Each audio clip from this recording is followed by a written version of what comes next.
आज तक रेडियो सुनता है सारा जहां।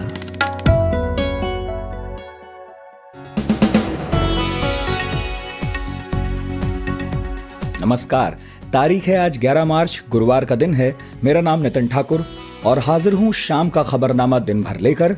तो बताता हूं कि किन खबरों पर होगी बात। बंगाल में घटना ने पूरा खेल बदल कर रख दिया है। ममता बनर्जी पर कथित हमले के बाद मामला जो है अब राजनीतिक हो गया है। अब इससे किसे फायदा होगा, किसे नुकसान होगा, इस पर बात होगी। साथ ही असम की पॉलिटिक्स पर बात होगी। कांग्रेस और बीजेपी ने अपने अपने उम्मीदवार उतारे हैं, तो क्या स्ट्रेटजी अपनाई है, ये पूछेंगे हमारे पॉलिटिकल रिपोर्टर्स से। और इसके बाद अंबानी के घर के बाहर विस्फोटक मिलने वाले मामले में अब एक कनेक्शन तिहाड़ जेल का भी निकला है, वो जानेंगे। फिर चर्चा करेंगे लिंक्डइन की एक रिपोर्ट पर, जो ये बताती है कि वर्क फ्रॉम होम के चलते घर की जिम्मेदारियों के कारण कई महिलाओं को इस्तीफा तक देना पड़ गया है। और फिर बात फुटबॉल की, जहां 16 साल के बाद एक ऐसी घटना घटी है कि मेसी और रोनाल्डो के युग के अवसान की बात होने लगी है। मगर पहले हेडलाइन सुनते हैं खुशबू से।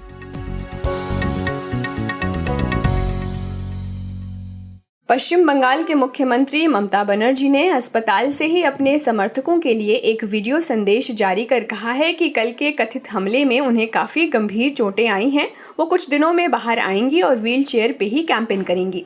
पश्चिम बंगाल विधानसभा चुनाव के लिए सीपीएम ने उम्मीदवारों की सूची जारी कर दी है। इस बार के चुनाव में जेएनयू की छात्र संघ की अध्यक्ष आयशी घोष को पार्टी ने पश्चिम बर्धमान जिले की जमूरिया सीट से टिकट दिया है।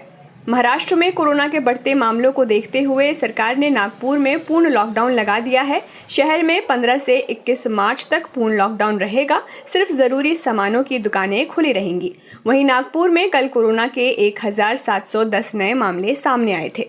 प्रधानमंत्री नरेंद्र मोदी की मां को आज कोरोना वैक्सीन लगाई गई। वहीं पीएम मोदी ने आग्रह किया है कि जो भी लोग वैक्सीन लगवाने के पात्र हैं वो सभी वैक्सीन जरूर लगवाएं। बेंगलुरु पुलिस ने आज जोमेटो के उस डिलीवरी बॉय को गिरफ्तार कर लिया है जिसने डिलीवरी में देरी की शिकायत के बाद एक महिला पर हमला किया था। वहीं अब इस घटना पर जोमेटो ने माफी मांगी है। सरकारी आंकड़ों के अनुसार भारत में भीख मांगने वालों की संख्या 4,13,000 बताई गई है। बंगाल में ऐसे लोगों की संख्या 81,000 से ज्यादा है।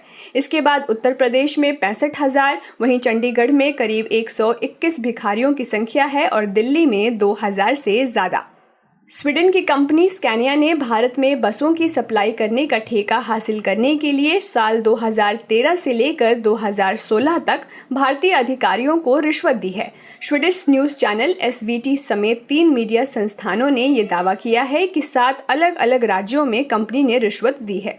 और अमेरिका के शीर्ष कमांडर एडमिरल फिलिप डेविडसन ने चेतावनी दी है कि चीन अगले 6 सालों में ताइवान पर हमला कर सकता है। डेविडसन ने कहा है कि एशिया में अमेरिका की सैन्य ताकत को रोकने के लिए चीन लगातार कोशिशें कर रहा है और वो सबसे पहले ताइवान पर हमले को अंजाम देगा। पश्चिम बंगाल में ममता बनर्जी पर कथित हमले के बाद उन्होंने अस्पताल से ही अपने सपोर्टर्स के लिए एक वीडियो संदेश जारी किया है। ममता ने वीडियो में कहा है कि कल के हमले में उन्हें काफी गंभीर चोटें आई हैं, जिसके बाद उनके हाथ पैर में काफी दर्द है। ममता बनर्जी ने कहा कि वो कुछ ही दिनों में बाहर आएंगी और व्हील चेयर पर कैंपेन करेंगी। अब दीदी के चोटिल होने के बाद टीएमसी का जो मैनिफेस्टो जारी होना था आज, वो भी नहीं हुआ। साथ ही 14 मार्च तक ममता बनर्जी के सभी चुनावी कार्यक्रम रद्द भी कर दिए गए हैं। तो ममता बनर्जी पर जो कथित हमला हुआ उसके बाद वो क्या बोली, वो सुनाता हूँ। এবং আমার হাত পায়ে চোট আছে, বোন ইনজুরি আছে, লিগামেন্টে আছে, আর কালকে আমার মাথা এবং চেস্টে খুব পেনও হয়েছে। लेकिन उन पर हमले के बाद हुआ ये भी कि कई लोगों ने छींटाकशी शुरू कर दी है। बीजेपी और टीएमसी के बीच आरोप प्रत्यारोप चल रहे हैं। टीएमसी के राज्यसभा सांसद हैं डेरेक ओब्रायन, उन्होंने बीजेपी पर आरोप लगाया और एक क्रोनोलॉजी समझाई। क्रोनोलॉजी समझ लीजिए। 8 तारीख में, मार्च 8 तारीख, बीजेपी के बंगाल के अध्यक्ष ने एक पोस्ट किया था, ममता बनर्जी को घायल होते दिखाया। ये मार्च 8 तारीख। मार्च 9 तारीख सवेरे इलेक्शन कमीशन ने वेस्ट बंगाल के डीजीपी बदला। क्रोनोलॉजी समझ लीजिए। मार्च 10 तारीख एक बीजेपी सांसद 5 बजे पोस्ट किया था, आप समझ जाएंगे शाम के 5 बजे के बाद क्या होने वाला है। और कल 6 बजे नंदीग्राम में ममता दी के साथ ये हादसा हुआ। वहीं बीजेपी नेता कैलाश विजयवर्गीय ने इस मामले को लेकर टीएमसी पर राजनीति करने का आरोप लगाया है। मुझे लगता है कि चुनाव आयोग को चाहिए कि उनके द्वारा उम्मीदवार के पीछे चल रहे वीडियो में ऐसा क्या आया है उसको सार्वजनिक करना चाहिए। जनता को पता लग जाएगा कि उसमें कौन है। और एक आश्चर्य की बात है कि ममता जी के साथ इतना पुलिस का लवाजमा चलता है और 4 लोग आए और घटना करके चले गए, तो बहुत दुख की बात है। पर मैं उनके लंबी आयु की कामना करता हूँ, जल्दी स्वस्थ होने की कामना करता हूँ। तो इस घटना का राजनीतिक नफा नुकसान किसे होगा, क्या होगा, इसे लेकर हमने बात की हमारे सहयोगी प्रशांत मुखर्जी से। देखिए, सबसे पहली बात, ऐसी जो घटना जिसका वो आरोप लगा रही हैं, ऐसा अगर हुआ है पश्चिम बंगाल के अंदर, तो सबसे बड़ा जो सवाल उठता है वो ये है कि राज्य की इनकम्बेंट चीफ मिनिस्टर के ऊपर एक ऐसा हमला होना, इतना बड़ा सिक्योरिटी लैप्स एक राज्य के अंदर कैसे हो सकता। और ये सवाल तब है जब राज्य में चुनाव है और इलेक्शन कमीशन सारी चीजों का ध्यान रख रहा है। देखिए, जाहिर सा सवाल क्या उठता है कि इलेक्शन कमीशन ने एक ऑर्डर जारी करती है इलेक्शन कमीशन, जिसमें पश्चिम बंगाल के तत्कालीन डीजीपी को बदल देती हैं। बदलने के बाद एक नया डीजीपी का लेकर आती हैं स्टेट में, तत्काल प्रभाव से ये होता है। और ये होने के बाद उसी दिन शाम को ये हमला ममता बनर्जी पर होता है, जैसा कि वो दावा कर रही हैं। दूसरा सवाल ये है इसमें, तृणमूल कांग्रेस इस घटना के तुरंत बाद दावा करती है कि बीजेपी इसके पीछे, जो है इस हमले के पीछे बीजेपी है और पुलिस वाला कोई भी नहीं था उस समय जब ये घटना होती है। बीजेपी ये सवाल उठाती है कि लॉ एंड ऑर्डर का सवाल है ये। तो ऐसे में चारों तरफ यही बड़ा सवाल है कि एक चीफ मिनिस्टर अकेले कैसी थी, एडिक्वेट सिक्योरिटी अरेंजमेंट्स क्यों नहीं किए गए थे। और जहां तक तृणमूल कांग्रेस का सवाल है, वहां तृणमूल कांग्रेस के वाइस प्रेसिडेंट भी हैं और ममता बनर्जी के खुद नेव्यू अभिषेक बनर्जी तृणमूल कांग्रेस से सांसद हैं डायमंड हार्बर की सीट से। अभिषेक बनर्जी ने लिखा है ब्रेस योरसेल्फ को, और 2 तारीख का 2 मई का डेट देते हुए उन्होंने ये लिखा है कि आप तैयार हो जाइए लोगों की ताकत का से मुकाबला करने के लिए। 2 मई लोगों की ताकत का परिणाम आपको देखने को मिलेगा। तो कुल मिलाकर राजनीतिक स्थिति यहाँ पर ये है और वामपंथी पार्टियों ने इस पर कोई प्रतिक्रिया डायरेक्टली नहीं दी है, मगर इशारा करते हुए इस घटना को स्टेज्ड बताने की कोशिश की है। अच्छा प्रशांत, उधर बीजेपी से कैसे मुद्दा बना रही है? देखिए, बीजेपी के लिए क्लियर है कि बीजेपी इसको मुद्दा बनाने की कोशिश जरूर कर रही है, क्योंकि बीजेपी लगातार पश्चिम बंगाल के अंदर लॉ एंड ऑर्डर का सवाल उठाती रही है। यहाँ तक कि बीजेपी ये भी कहना शुरू कर दी थी कि सारे विरोधी दल, जितने भी विपक्षी पार्टियां हैं, उनके कार्यकर्ताओं पर हमला लगातार पश्चिम बंगाल में हो रहा है। ममता बनर्जी के साथ जो ये घटना अगर घटी है, ये तो जरूर है कि उनको चोट लगी है। इस तरह की अगर कोई घटना हुई है या नहीं, अगर है तो वो बीजेपी उसको पॉजिटिवली इस्तेमाल कर रही है। बीजेपी ये दिखाने की कोशिश कर रही है इस वक्त कि पश्चिम बंगाल में लॉ एंड ऑर्डर की स्थिति कितनी खराब है, और उस सिलसिले में बीजेपी भी ये बात बार बार कह रही है कि, क्योंकि ममता बनर्जी ये दावा कर रही हैं कि उस वक्त कोई भी पुलिस वाले नहीं थे, तो बीजेपी बार बार कह रही है कि इस घटना का वीडियो फुटेज जारी किया जाना चाहिए ताकि दूध का दूध और पानी का पानी हो जाए। तो अब बीजेपी जो नैरेटिव लगातार पेडल करती आ रही थी, उस नैरेटिव को सूट करता है ये जो घटना हुई है, नंबर 1। नंबर 2, इस घटना को लेकर तृणमूल कांग्रेस, जाहिर सी बात है कि तृणमूल कांग्रेस लगातार इसका इस्तेमाल करेगी कि देखिए चीफ मिनिस्टर पर हमला हो रहा है और इसके लिए बीजेपी जिम्मेदार है। और वहीं ममता बनर्जी एक पीस मैसेज देती हुई नजर आई। ममता बनर्जी ने कहा कि आप लोग शांति बनाए रखें, 2-3 दिनों में मैं वापस लौटूंगी।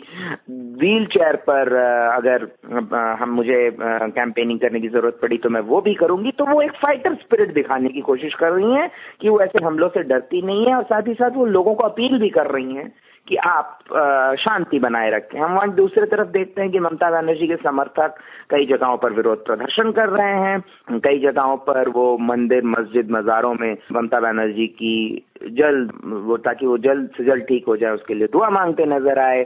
कई जगहों पर हमें विरोध प्रदर्शन दिखे गए। नंदीग्राम में बीजेपी के कार्यकर्ताओं और तृणमूल के कार्यकर्ताओं में गहमा गहमी हुई, विरोध प्रदर्शन देखे गए।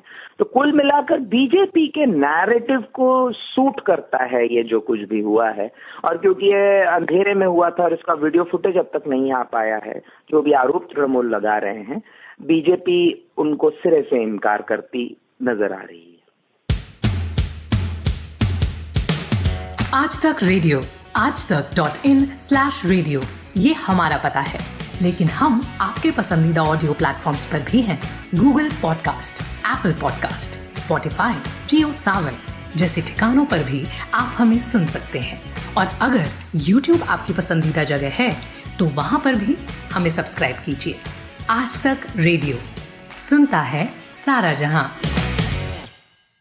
और अब बात असम की, जहां 126 सीटों के लिए इस बार 3 फेज में इलेक्शन होने हैं।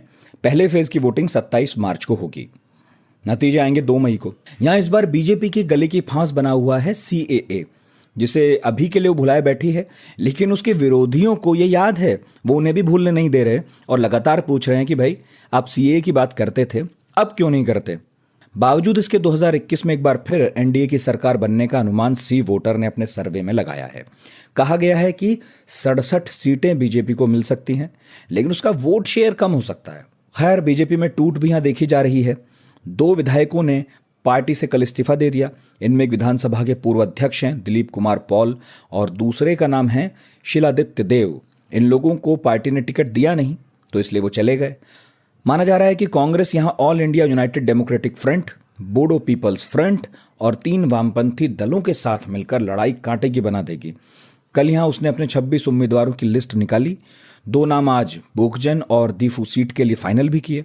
अब तक उसके 69 उम्मीदवार आए हैं। तो इस दौरान किन समीकरणों का ध्यान रखा गया, ये हमने असम की राजनीति के जानकार हैं, इंडिया टुडे में सीनियर एडिटर कौशिक डेका, उनसे पूछा। देखिए, कांग्रेस के इस बार जो लिस्ट निकले हैं, इसमें एक बात बहुत खास लगी मुझे कि इसमें थोड़ा सा रिसर्च देखा गया है।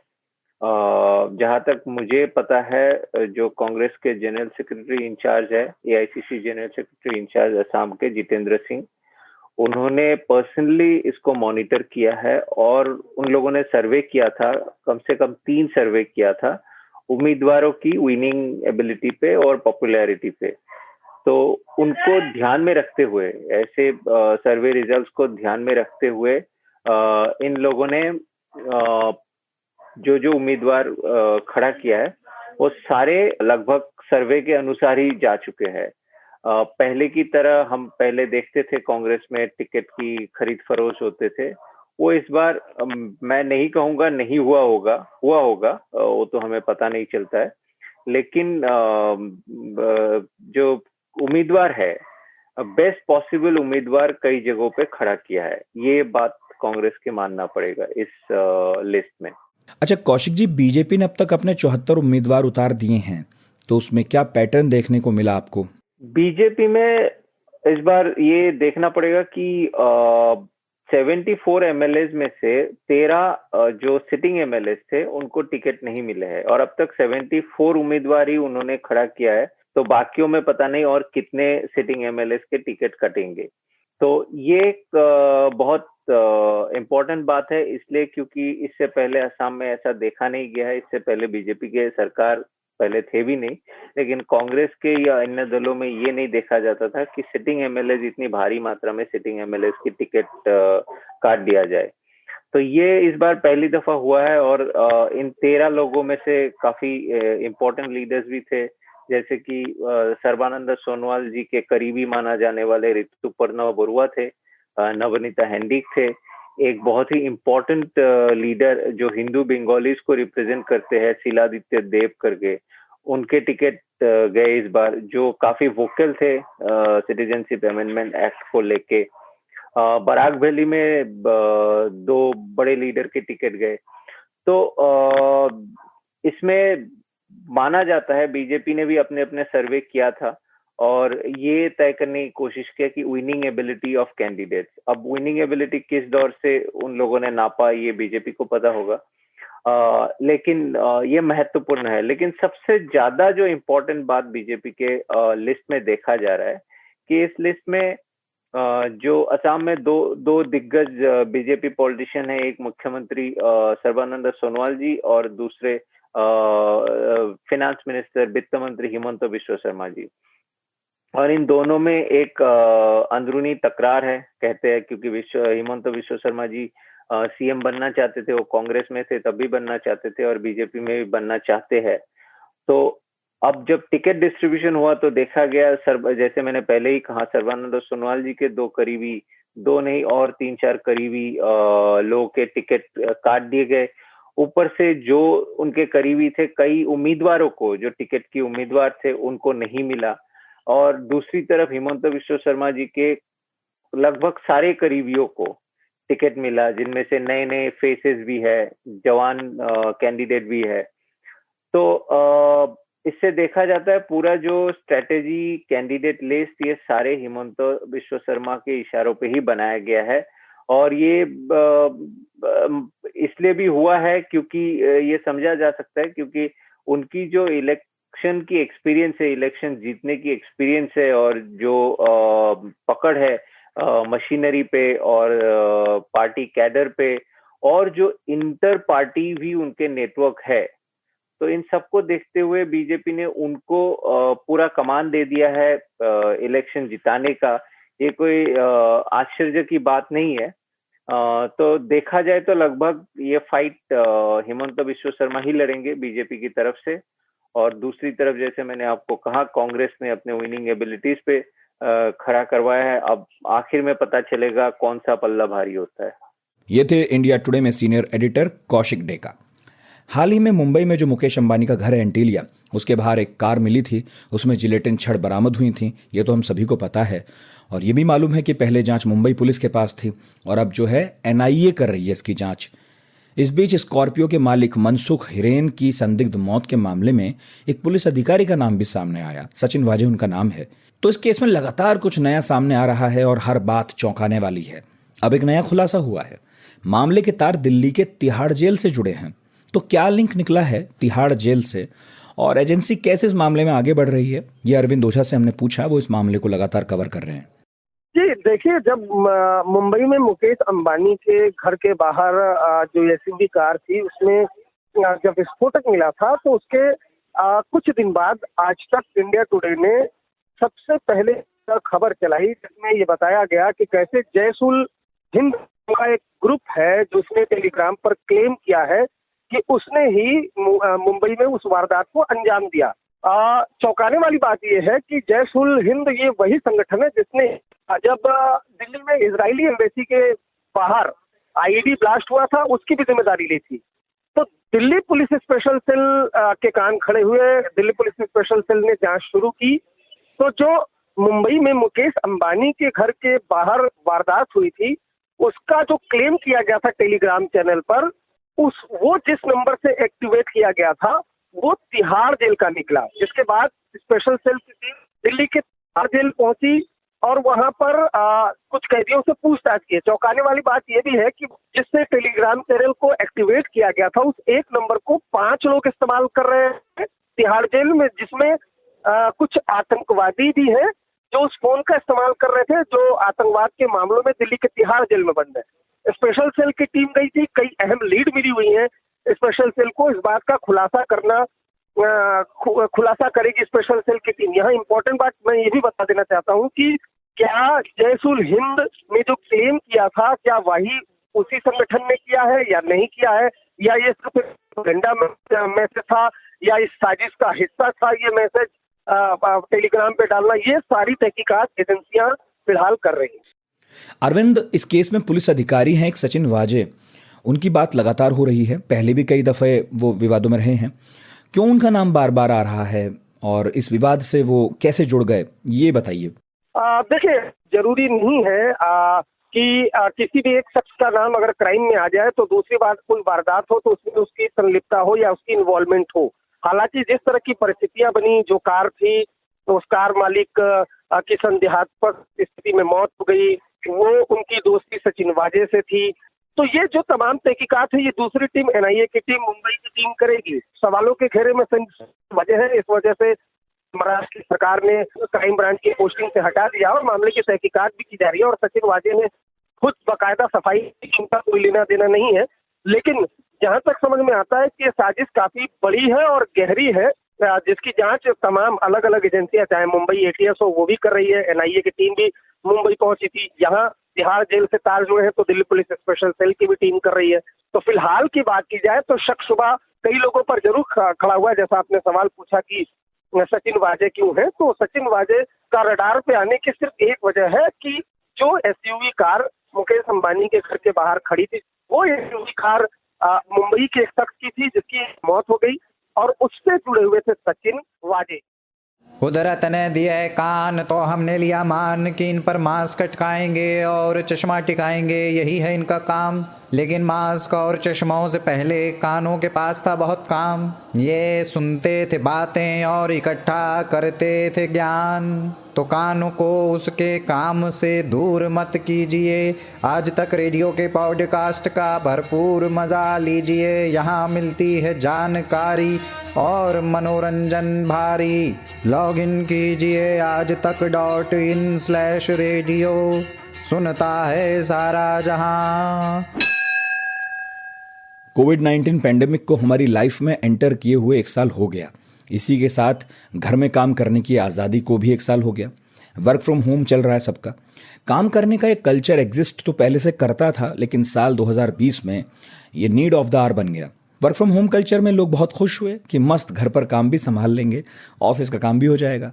मगर ऐसा एक्सपीरियंस बस शुरुआती दिनों का रहा। बाद में तो सब यही चाह रहे हैं कि कब ऑफिस से काम करने को मिलेगा, क्योंकि कई प्रॉब्लम्स हैं जो वर्क फ्रॉम होम में आने लगी हैं और सबसे ज़्यादा प्रॉब्लम महिलाओं को हो रही हैं। उनके लिए घर और काम को बैलेंस करने में असहजता आ रही है। आज बात इसकी इसलिए हो रही है क्योंकि लिंक्डइन अपॉर्चुनिटी इंडेक्स 2021 के नाम से एक रिपोर्ट आई है, हैरान करती है। इसके मुताबिक औसतन 10 में से 7 महिलाओं को काम के साथ घर की जिम्मेदारियां संभालने में कई तरह की दिक्कतें पेश आने लगी हैं। कई कंपनियों ने बताया है कि उनकी कई महिला एम्प्लॉयज़ ने वर्क फ्रॉम होम कल्चर से होने वाले स्ट्रेस के चलते इस्तीफा दे दिया है। महिलाएं 2 मोर्चे एक साथ संभाल रही हैं, यानी घर के साथ साथ ऑफिस का काम भी कर रही हैं। लिहाजा कई तरह की दिक्कतें आ ही रही हैं, स्वाभाविक है। तो इस रिपोर्ट में और कौन कौन सी बातें हैं जो हाईलाइट की गई हैं, ये हमने पूछा विकल्प नाम की एक संस्था चलाती हैं उषा चौधरी उनसे। तो मैम, कैसे संभाल रही हैं महिलाएं घर के काम को भी, दफ्तर के काम को भी? ये जो अभी नई रिपोर्ट आई है, जो India working women face high gender biases, LinkedIn की रिपोर्ट आई है, और इसमें काफी अच्छे से ये दिखाया गया है कि किस तरह से हमारे देश में जो महिलाओं की स्थिति है वो काम को लेकर के। तो पहला तो जो है कि इसमें है कि 85% महिलाएं जो है वो लॉकडाउन के दौरान वर्क फ्रॉम होम के कारण जो उनके प्रमोशन है वो प्रमोशंस रुके हैं और कई सारी दिक्कतें उनको इसके दौरान देखने को मिली है। इसी को एक दूसरा अगर इसका हिस्सा हम देखें तो 89% महिलाएं हैं, यानी 10 में से 9 महिलाएं हैं जिन पर उनका इसकी जो वर्क फ्रॉम होम का और कोविड का नेगेटिव इम्पैक्ट पड़ा है। वो एक तरह का इसका मतलब अलग अलग तरीकों से इसमें अछूती, चाहे वो दोहरी मार कहो काम की, कि घर और काम दोनों एक साथ उनको करने हैं। तो काफी बार होता है कि वो घर से बाहर जाके तो चलो 10 से 5 या 8 आवर्स वो अपना ऑफिस में रह के काम को निपटा लेती है, लेकिन यहाँ पे तो उसको घर और काम दोनों एक साथ करने हैं। तो वो भी उसको काफी एक तरह का दिक्कत का सामना करना पड़ा, क्योंकि दोनों काम को एक साथ मैनेज करना काफी मुश्किलों का काम था। और इस रिपोर्ट में एक और बात बहुत महत्वपूर्ण हाईलाइट की गई कि 66% जो रिस्पोंडेंट महिलाएं हैं उन्होंने महसूस किया है कि ये सब चीजें जो है जेंडर आधारित जो भेदभाव है उनके कारण कहीं न कहीं ये उनके अंदर आ रहा है, और इसके कारण वो दोनों चीजों को एक साथ संभालते हुए वो एक तरह से नाखुश है, और एक तरह से ये जो अवसर है उनके कैरियर्स के, उस कैरियर्स के अवसरों को भी एक तरह से ये रोकती है, आगे बढ़ने के सारे अवसरों को। और जो 63% महिलाएं हैं वो एक तरह से लाइफ में आगे नहीं बढ़ पाती है इस जेंडर रोल्स के कारण, इन भूमिकाओं के कारण, जबकि पुरुष उसमें आगे बढ़ जाते हैं। तो यहाँ भी इस रिपोर्ट में काफी ये देखने को मिला है। तो मुझे लगता है कि रिपोर्ट अलग अलग एंगल से अगर हम देख पाते हैं तो काफी बढ़िया बन पाई है, और इसको हम देख करके महिलाओं की स्थिति को, हमारे देश में वर्किंग वुमेन की स्थिति को समझ पाए। वर्क फ्रॉम होम में भी और रेगुलर डेज में भी जब महिलाएं बाहर जाकर काम करती हैं तो कंपनियों में किस तरह का डिस्क्रिमिनेशन फेस करती हैं उषा जी? ये जो एक पूरा जो कंपनियां हैं या अलग अलग कार्य के जो निजी क्षेत्र है या सरकारी क्षेत्र, सभी वर्किंग प्लेस में भी महिलाओं को उसी तरह का एक दर्जा दिया जाता है, जो उनको भी एक तरह का सेकेंडरी दर्जा ही दिया जाता है। वो ये मानते हैं कि ये तो महिलाएं हैं और ये भी एक तरह से टाइम के बाउंड काम के लिए आई है, इनको हम एक्स्ट्रा जिम्मेदारी नहीं दे सकते, या आउट स्टेशन जाने की उनकी जिम्मेदारी उनको नहीं मिल पाती, जबकि वो पोटेंशियल है, वो जाना चाहती लेकिन नहीं मिलती। तो सैलरी को लेके भेदभाव है कि उनका वेतन कम होगा, या उनके जो रोल है वो रोल भी उनके अलग तरह के रोल होंगे, जो मैं कह रही थी केयर और इन सब तरह के, तो उनके रोल यहाँ पे कंपनी में जॉब में भी उनके बदल जाते हैं। जेंडर बायस के कारण बहुत बार कंपनी में भी लगता है कि ये रोल में तो महिलाएं फिट नहीं बैठ पाएगी, इसलिए हमें जो 50% महिलाएं तो करनी है ताकि हमारी कंपनी का एक स्टेटस ऊंचा रहे, लेकिन 50% में रोल में हम कैसे कैसे काम दें, ये भी उनके लिए एक तरह का जेंडर डिस्क्रिमिनेशन दिखता है। और क्योंकि उनको आउटस्टेशन काम नहीं देते, दूसरे काम नहीं देते हैं, या बहुत ज्यादा बड़ी जिम्मेदारी के काम नहीं देते हैं, तो इन सब का असर महिलाओं के एनुअल रिव्यू पर बहुत पड़ता है, क्योंकि एनुअल रिव्यू में ये सब चीजें देखते हैं। उनका इंक्रीमेंट है, उनकी प्रोग्रेस है, उनकी पोस्ट है, या उनको अवसर देना है, या वैल्यू स्पेस देना है, इन सब में महिलाओं को बिल्कुल भी मतलब कि जगह नहीं मिल पाती है, और वो एक तरह से यहाँ भी पिछड़ती जाती है। तो काफी सारे अलग अलग स्तर पर उनके साथ डिस्क्रिमिनेशन होते हैं, जो उनकी आगे बढ़ने के अवसरों को रोकते हैं। और अब एक खबर फुटबॉल के मोर्चे से। यूईएफए चैंपियंस लीग के पिछले 16 सालों में पहली बार ऐसा हुआ है जब स्टार फुटबॉलर लियोनेल मेसी और क्रिस्टियानो रोनाल्डो एक साथ क्वार्टर फाइनल में नहीं पहुंच सके। मेसी की टीम बार्सिलोना है, उसे पीएसजी ने 5-2 से शिकस्त दी, और इससे पहले रोनाल्डो की टीम यूवेंटस पोर्तो क्लब से हारकर बाहर हो गई।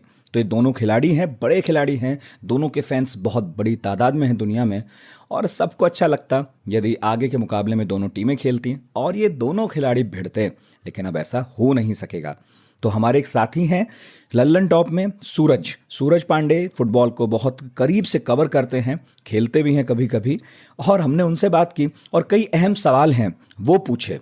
सूरज, 2005 के बाद हुआ है पहली बार कि चैंपियंस लीग के क्वार्टर फाइनल्स में दोनों खिलाड़ियों की टीम नहीं पहुंची, ना रोनाल्डो ना मेसी।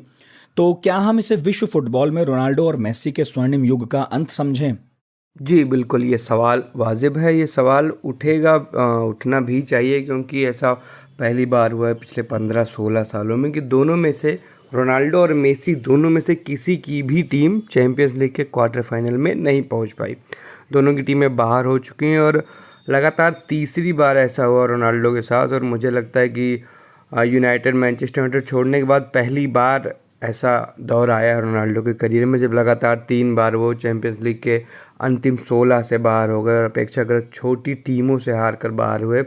दूसरी तरफ मेसी की बात करें तो मेसी की जो फुटबॉल है उसके लिए उनको बिल्डअप चाहिए होता है, जो बिल्डअप आजकल की बार्सिलोना में मिल नहीं पा रहा है। काफ़ी सारी समस्याएं हैं टीम के अंदर, कोच बदल रहे हो बार बार, अब तो उनका नया प्रेसिडेंट हुआ लपोर्ता आ रहे हैं, और देखने वाली बात होगी कि लपोर्ता इस टीम को कैसे अब अपने हिसाब से मैनेज करे। तो उन्होंने पिछले अपने टेन्योर में काफ़ी बड़ी साइनिंग्स की थी, काफ़ी उम्मीदें हैं न सिर्फ बार्सिलोना बल्कि पूरे कैटालोनिया को उनसे, लेकिन अब उन्हें ये भी देखना होगा कि मेसी की उम्र हो गई और अब मेसी वो सेंट्रलाइज्ड कैरेक्टर नहीं हो सकते जिनके इर्द गिर्द टीम बनाई जाए उनको, और अब अपने युवा फॉरवर्ड्स पर ध्यान देना होगा। रोनाल्डो का जो केस है तो यूवेंटस पूरी तरह से उनसे निराश हो चुका है और उनको ऐसा लग रहा है कि उन्होंने भारी गलती की, महंगी गलती की। रोनाल्डो के लिए जो पैसे उन्होंने रियल मैड्रिड को दिए थे उसका कोई फ़ायदा नहीं होगा, क्योंकि उन्हें चाहिए थे चैंपियन लीग, जो कि रोनाल्डो डिलीवर नहीं कर पाए हैं। काफ़ी अच्छा रिकॉर्ड है रोनाल्डो का, सबसे बेस्ट रिकॉर्ड है चैंपियन लीग में, लेकिन यूवेंटस आने के बाद का उनका अगर हम रिकॉर्ड देखें तो वो अपेक्षाकृत थोड़ा कमज़ोर पड़ता है, और वो ख़ासतौर से नॉकआउट मैच जो उनकी खासियत होते थे जिनमें वो परफॉर्म करने के लिए जाने जाते थे वो अब नहीं हो पा रहे हैं। तो ऐसा निश्चित तौर पर कहा जा सकता है कि इन दोनों के स्वर्णिम युग का अंत करीब आ गया है। अच्छा, एम्बापे चैंपियंस लीग में 25 गोल करने वाले सबसे युवा खिलाड़ी बन गए हैं, साथ में ये भी खबर आ रही थी, तो मैंने सोचा पूछ लूं आपसे कि भाई ये रिकॉर्ड पहले मेसी के नाम था। 22 साल 286 दिन की उम्र में उन्होंने रिकॉर्ड बनाया 25 गोल वाला। एम्बापे ने 22 साल 80 दिन में बना दिया। और अब जो है एम्बापे की टीम वो जो है राउंड ऑफ 16 के बाहर नहीं हुई बल्कि आगे पहुंच गई, रोनाल्डो और मेसी की बाहर हो गई। तो एम्बापे अपनी टीम को क्वार्टर फाइनल्स में ले गए। उन्हें लेकर फुटबॉल जगत में क्या चर्चा है? नए उभरते खिलाड़ी हैं। देखिए, किलियन एम्बापे फ्रांस के मतलब अगली पीढ़ी की, न सिर्फ फ्रांस बल्कि पूरी दुनिया के अगली पीढ़ी के बेस्ट फुटबॉलर्स में से एक माने जा रहे हैं। और उनके साथ जो एर्लिंग हालैंड है, बुंदेसलीगा टीम डॉर्टमंड के लिए खेलते हैं, नॉर्वे इंटरनेशनल है, इन दोनों को अगला रोनाल्डो और मेसी माना जा रहा है, जिसमें से पलड़ा थोड़ा सा भारी है किलियन एम्बापे का, क्योंकि एम्बापे इतनी छोटी सी उम्र में इतने सारे अवार्ड जीत चुके हैं अपने नाम। वो वर्ल्ड कप तक जीत चुके हैं, जबकि कई दिग्गज आए, खेले और चले गए, वर्ल्ड कप नहीं जीत पाए। और इसी उम्र में 22 साल से कम उम्र में उन्होंने वर्ल्ड कप जीत लिया फ्रांस के साथ। और अच्छा प्रदर्शन किया, ऐसा नहीं कि वो स्क्वाड प्लेयर थे, बल्कि वो लगातार खेल रहे थे और कमाल की परफॉर्मेंस थी। चुनिंदा फर्स्ट चॉइस प्लेयर्स, मतलब जब आप टीम की लिस्ट बनती है तो उनमें जिन प्लेयर्स का नाम सबसे पहले दर्ज होता है उनमें से एक एम्बापे थे। और इस तरह से उन्होंने वर्ल्ड कप जीता। पेरिस सेंट जर्मेन के साथ लगातार अच्छा प्रदर्शन कर रहे हैं। PSG ने पिछले साल चैंपियन लीग का फाइनल खेला था नेमार के साथ, उसमें बहुत बड़ा रोल एम्बापे का भी था। नेमार अक्सर बड़े मैचों में जब चोटिल हो जाते हैं या बेंच पर होते हैं, तो एम्बापे जिस तरह से टीम में आकर टीम को लीड करते हैं, न सिर्फ अपने प्रदर्शन से बल्कि साथियों को भी जिस तरह से मोटिवेट करते हैं, और कला जो उनकी है वो तो कमाल की है। पेस जो उनके पास है, जो उनकी एक्यूरेसी है और जो गेम को समझने का दिमाग है, वो नेक्स्ट लेवल का। इस छोटी सी उम्र में जितने वो परिपक्व हो चुके हैं उतने कम ही प्लेयर हो पाए थे, और जो भी हो गया वो आगे जाके लेजेंड बना। और पूरी फुटबॉल की दुनिया ये मान के चल रही कि आने वाला कल, आने वाले 10 से 12 15 साल एम्बापे के नाम है। और एम्बापे के ठीक पीछे जो भाग रहा बंदा है एर्लिंग हालैंड। एर्लिंग हालैंड काफ़ी तेज़ी से इनकी तरफ आ रहे हैं। उन्होंने सिर्फ 14 चैंपियन लीग मैचों में अपने 20 चैंपियन लीग गोल भी कर दिए। तो ये एक नई प्रतिद्वंदिता की शुरुआत हो रही है एम्बापे और हालैंड। जैसा कि रोनाल्डो और मेसी के साथ हमने देखा, एम्बापे काफ़ी आगे जाने वाले हैं, लेकिन हालैंड भी उनसे पीछे नहीं है। तो आज के दिन भर में इतना ही। अब इजाजत दीजिए।